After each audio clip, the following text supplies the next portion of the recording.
So this was a bit of a mind-blowing moment for me. There's passages in the Bible where it talks about following the spirit of the law, not the letter of the law.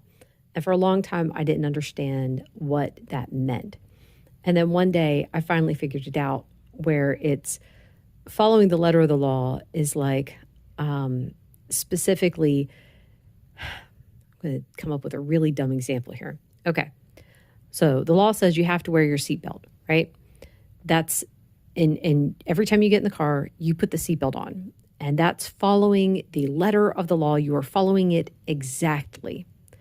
But what is the reason behind wearing a seatbelt? It is for your safety, so that if you are in an accident, you don't get flung from the car. So in a extreme case of following the letter of the law, you have your seatbelt on all the time when you're in the car.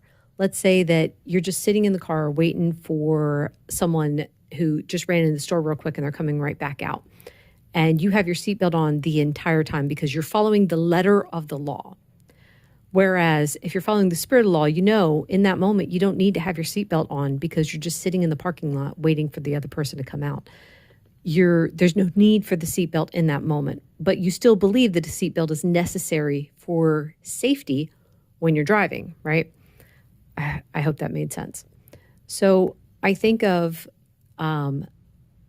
this way of eating kind of the same way, where there will be people who will draw these hard lines saying, well, if you're following the diet correctly, you're never going to have this thing and you're never going to have that thing.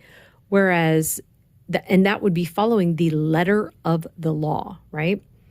It's like the people in the hardcore keto and carnivore camps, right? So they'll say, if you're doing carnivore, you can't ever have cheese. If you're doing carnivore, you can't ever have spices. Whereas there's other people who are like, well, they're eating a meat-heavy diet. Like some 90% of their diet is all meat. And then the other 10% is spices and dairy, right? So to me, I would still consider that person a carnivore because it is an extremely meat-heavy diet.